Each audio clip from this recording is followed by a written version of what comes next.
ಮಾತ್ರ ನಿಮಗೆ ಬಿಡಲ್ಲ. ಯಾಕಂದ್ರೆ ಮಿಸ್ ಆಗ್ಬಿಟ್ರೆ ಎಲ್ಲಿಗೆ ಹೋಗ್ಬೇಕು ನಾನು ಅಂತ.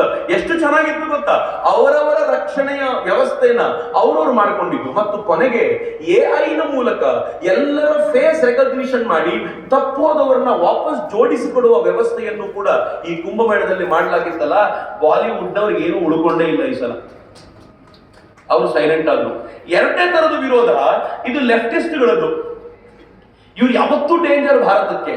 ಇವ್ರು ಮೊದಲು ಹೇಳಿದ್ದೇನು ಅಂತಂದ್ರೆ, ಇಡೀ ಕುಂಭಮೇಳ ಸುಳ್ಳು, ಇದು ಮಹಾಕುಂಭವೇ ಅಲ್ಲ ಅಂತ. ಇನ್ನೇನು ಹೇಳಕ್ ಸಿಗಲಿಲ್ಲ ಅವರಿಗೆ. ಇದೊಂದು ಮಹಾಕುಂಭ ಅಲ್ಲ, 144 ವರ್ಷಕ್ಕೊಮ್ಮೆ ಬರೋ ಕುಂಭಕ್ಕೆ ಮಹಾಕುಂಭ ಅಂತ ಕರೆಯುವಂತ ರೂಢಿ ಏನಿಲ್ಲ ಅಂತ. ಆದ್ರೆ ಇರುವಂತ ಅಖಾಡಗಳ ಸಾಧುಗಳೆಲ್ಲ ಹಿಂದೂ ಪರಿಷತ್ತು ಒಪ್ಪಿಕೊಂಡ ನಂತರ ಇವ್ರಿಗೆ ಇನ್ನೇನೂ ಬಾಕಿ ಉಳಿದಿಲ್ಲ. ಇವರೆಲ್ಲ ಬಾಯಿ ಮುಚ್ಕೊಂಡು ಕೂತ್ಕೊಂಡ್ರು, ಇದು ಮಹಾಕುಂಭ ಅಂತ ಅನಿವಾರ್ಯ ಒಪ್ಕೊಳ್ಬೇಕಾಯ್ತು.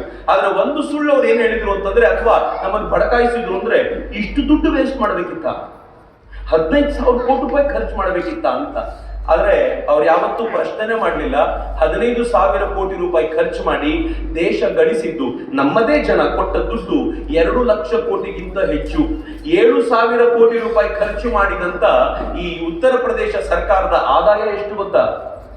ಆದಾಯ ಟ್ಯಾಕ್ಸ್ ರೂಪದಲ್ಲಿ 25,000 ಕೋಟಿ ರೂಪಾಯಿ ಆದಾಯ 45 ದಿನಗಳಲ್ಲಿ ಉತ್ತರ ಪ್ರದೇಶ ಸರ್ಕಾರ ಮಾಡಿಕೊಳ್ತು. ಅವ್ರು ಲಾಭ ಮಾಡ್ಕೊಂಡ್ರಿ, ಅವ್ರು ನಷ್ಟ ಮಾಡ್ಕೊಳ್ಳಿಲ್ಲ.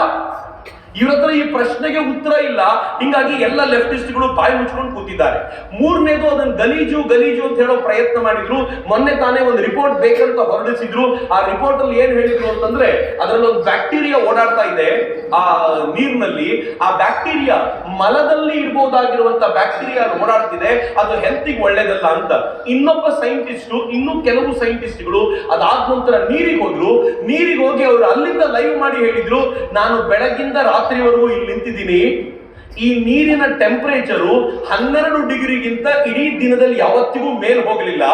ಇವ್ರು ಹೇಳಿರುವಂತ ಬ್ಯಾಕ್ಟೀರಿಯಾ ಇರಬೇಕು ಅಂದ್ರೆ ಮಿನಿಮಮ್ 40 ರಿಂದ 45 ಡಿಗ್ರಿ ಟೆಂಪರೇಚರ್ ಇರಬೇಕು.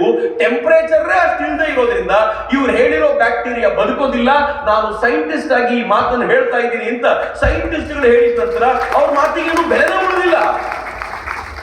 ಸೈಂಟಿಸ್ಟ್ ಎಲ್ಲ ಹೇಳೋದು ಬಿಡ್ರಿ, ನಾನು ನೀವು ಉದಾಹರಣೆ ಇಲ್ಲೇ ಗುಂಡಕಲ್ರ ಇದು ಮುಗಿಸ್ಕೊಂಡು 1 ತಿಂಗಳಾಯ್ತು, ಬಂದು 15-20 ದಿನ ಆಯ್ತು, ನಾನು ಗುಂಡಕಲ್ ಅಂತ ಇದ್ದೀನಿ. ಇಲ್ಲಿ ಸ್ನಾನ ಮಾಡ್ಕೊಂಡು ಬಂದ ಅನೇಕರು ಹಿರಿಯರಿದ್ದಾರೆ, ವಯಸ್ಸಾದವರಿದ್ದಾರೆ, ಅವರು ಗುಂಡುಕಲ್ಲಿನಂತಿದ್ದಾರೆ.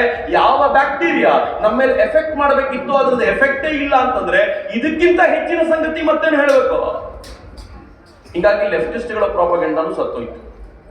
ಇನ್ನೊಂದು ಪ್ರಾಪಗೆಂಡ ಇದ್ದಿದ್ದು ಯಾವುದು ಅಂದ್ರೆ ಪ್ರತಿಪಕ್ಷಗಳ ಪ್ರಾಪಗೆಂಡ.